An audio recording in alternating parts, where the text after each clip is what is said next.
Hey, today I am going to fix your real estate constipation problem. You didn't even know you had a constipation problem. Well, you do have that. Wait a second, I'm not wearing my glasses. Where are my glasses? You're not even gonna recognize me without my glasses if I'm not wearing them, because I'm always wearing them. So what's your constipation problem? The constipation problem is the fact that you think that you need to be very precise when it comes to your knowledge and your expertise in real estate investing. Specifically, excuse me, while I search for my glasses here in my office, specifically, you feel that you need to know precisely and be able to analyze precisely what a property is worth, so that you can make exactly the right offer. So you could make a perfect offer that the seller is going to say, ooh, look at that, this is such perfect offer. These other bozo investors didn't make me that kind of offer, and I'll take it. I will take your offer, Mr. Investor or Mrs. Investor. There you go. Now you can recognize me, although they're cloudy because they need to be cleaned. So that's a problem. And the fact is that you're making things way too complicated for yourself. And I'm going to help and fix your constipation problem, because when you fix this issue, when you fix your real estate constipation, as you have, and many people watching the channel do, and maybe that should be the role of this channel, to clear your constipation issues, and that is when you clear that, then it's going to help you. It's going to allow you to make more offers freely. It's going to allow you to put more properties on the contract, and it's going to allow you to do more deals. And that's what we're going to get done today. And I've got my fancy clipboard, which I think I forgot to change the preview thing on here, so now it's all backwards. But don't worry, I'm not going to have you read this text backwards. Maybe I should do that. Maybe I should do that for the people that leave rude comments, although not many people leave rude comments here, so thank you. And then I will force you to read my lessons backwards. And now at that point, then only those who can read backwards are able to absorb the greatness of the Chico lessons here that I have here for you today. Now, the first thing that I'm going to tell you to do, which by the way is one of the most important things, is you need to subscribe to the channel, okay? I'm so tired of saying that, but I'm gonna have to keep on saying that because I don't think all of you are subscribed to the channel, all of you that are watching this video. All right, now, the second most important thing that I want you guys to absorb and understand, and I think it's essential to this, is that you don't need to know anything about repairs. My friends, I don't know what it costs to rehab a house to this day. Now you might say, Chico, man, how could you be a real estate investor and not know that stuff? Like, I don't even know what it costs. I know what it costs to put an AC unit in my house, but it ain't the type of houses that we rehab. And so I don't know what it costs to repair a kitchen. I don't know what it costs to, I was thinking about this the other day. I don't even know anything about drywall. Other than, look, there's a hole in my wall, and I call my handyman and I say, hey, fix that hole in the wall, and that's it. That's the extent to which I know anything about drywall. And so I don't need to know any of that. You know why? Because I excel really well in one thing, and one thing only, and that is lead generation for real estate investors, finding motivated sellers that raise their hands and say, please take my property off my hands. That's the thing that you should be focused on. So now, you don't need to know anything about repairs. I've done hundreds and hundreds and hundreds of transactions, and I know nothing about repairs. So please stop thinking that you need to know anything about repairs. Because if you want to know anything about repairs, then go take another course, or go, I don't know, pay somebody else. Not that you're paying anything here anyway, but go pay someone and they'll teach you how to rehab. I'm not teaching you how to rehab. I'm teaching you here how to make money from thin air, which is infinitely more interesting than rehabbing, okay? So let's go here to our clipboard. All right, so here is step by step how to analyze deals. Very easy, very easy. Zillow, we're gonna be using Zillow. We don't need to use MLS. We don't need to do anything else except for Zillow. Zillow is your best friend. Now, the first thing that we're going to do is, let's say that you have a property that you're trying to analyze. You're going to go ahead and zero in on the map and make sure that you're looking at that particular area of the map on Zillow, right? That's clear, right? So you're not, that makes perfect sense. I don't even know why I'm saying that. So you're going to look at the surrounding area around that property, and you're going to look for actives. You're going to look for, let's say if the property is a 3-bedroom, 2-bath house with 1,500 square feet, you're going to look and locate the houses that are similar to that, 3-bedroom, 2-bath, 1,500, 1,400, 1,600, you get my drift. And you're going to look for those houses that are in very good condition. Ideally, it would be looking at houses that are completely rehabbed, that look like they are in pretty good shape.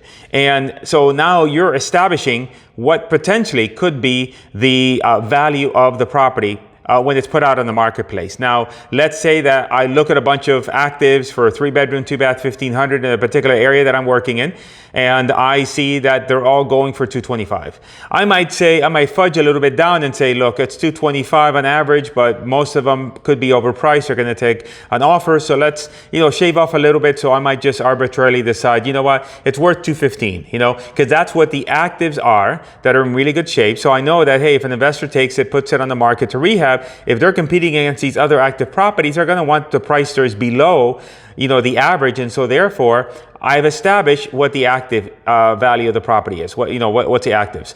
Now, the next thing I'm going to do is I want you to take, let's say, for example, that, let me get one of my pencils. Now, the next thing we want to do is what I would do, let's say that we have a property that we believe that, let's say that the actives are 225 and we decide, you know what, let's say that we're going to say that our market value of our property is 215, right? As an example. So that's what we think the market value is. Now, what you're going to do, a lot of times people still use the analysis of that 70% formula. And the 70% formula says that you take the $215,000, you multiply that by 0.70, right? And you get your number here, which I can't make any calculations without my calculator. All right, so through the magic of editing, the calculations are done. 215. 70% of that, 70% market value, 70% of the 215 is 150. Let's say 20K in repairs. I told you not to worry about repairs, so I'm just pulling 20,000 out of thin air. It's okay. You can do that too. Makes 130, and let's say I wanted to make 15K on the deal, then it's $115,000. That would be the price that I would want to buy this $215,000 property for, which oddly enough, 115 is approximately 50% of that value. Now, this number is not always the case, because the lower the price point of the property, the lower percentage-wise that you're going to have to go. So let's say typically, you might have a deal that is, let's say a property is worth $75,000. By the time you work out all the numbers, you're going to end up being at that property somewhere around 30% of market value. All right. Now, the reason I do this here is to illustrate the fact that right off the bat, you can just simply, you can make an offer. Let's say that typically, what I've been finding with Zillow is that these prices are, Zillow is always kind of around this ballpark. A little bit less, a little bit more. But if you're gonna go ahead and make a quick offer to the seller, you can very quickly and easily just throw out a number, 50% of Zillow value, in order to get them to tell you exactly what the price is that they're looking for. All right, and you'll still be in line with what the numbers are here. Now, what you're gonna do though is you're gonna go ahead and take this number here, the 115, and you're gonna do a Zillow search for sold properties only, sold properties. You can click on the little more button on the upper right-hand corner and then select the time frame of, say, the last 6 months. And you're gonna input this particular price range here. So let's say that it's 115. So I'm gonna put in that I wanna look for sold over the last 6 months between, say, between, say, 80,000 to 150. Because what I wanna do is I wanna see what properties are showing up on Zillow on the low end of the spectrum, and more than likely they're all going to be handyman specials. So what will happen is that you'll find 3, 4, 5 properties that have sold on the low end of the price point, as I showed you here, the low end of the price point, that have sold at that price point, and then you'll know exactly what investors are paying for, because you'll see the description on Zillow and it'll say like handyman special, foreclosure, etc.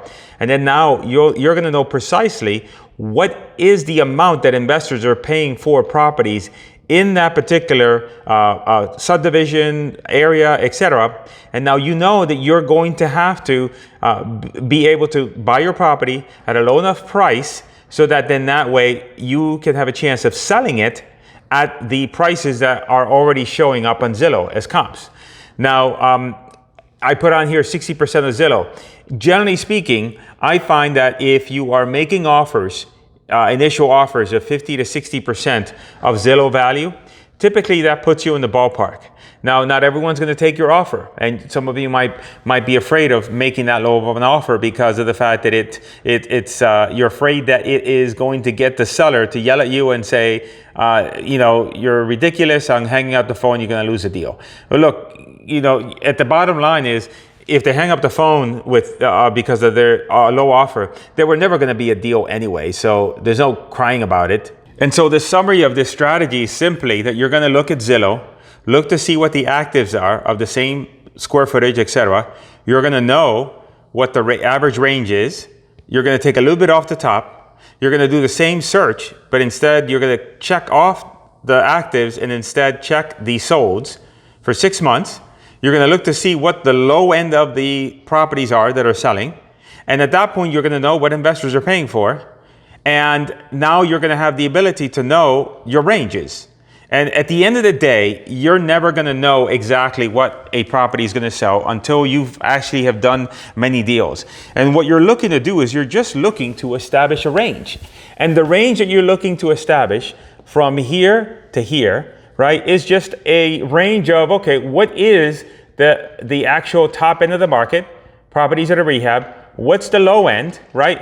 And then it becomes a game of, okay, I'm going to make an offer to the seller. Maybe the seller is going to be here. Some sellers are going to be here, so those are not going to be deals. Some sellers are going to be here, which means that then I've got to try and negotiate and try to get them closer to here. And a few of them are going to be here. Most of the time, the sellers are going to be somewhere around this range. And your role is to try to push them to go as low as you can. And at the end of the day, you're going to get to that bottom line price for the seller.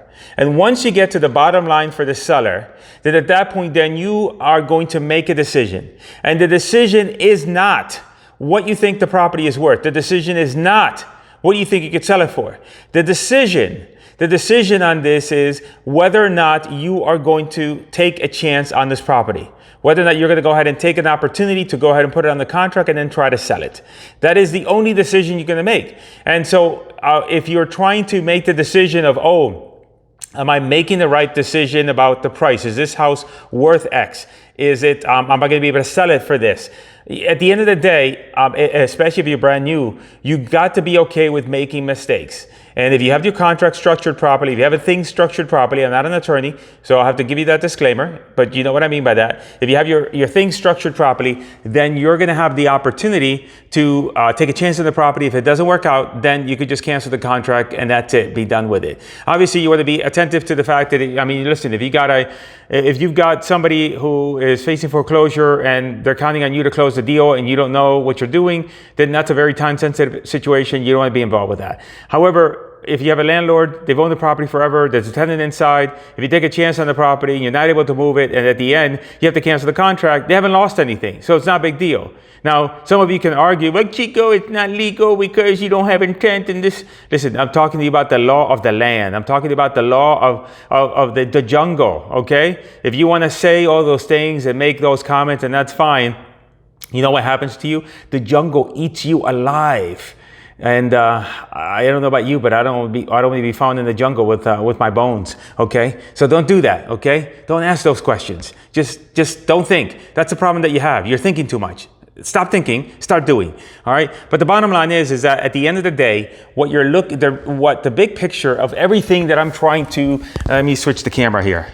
At the end of the day, the big picture of what I am telling you here is that you have to be good. You have to get good at guessing, especially in the beginning. You don't know what properties are worth.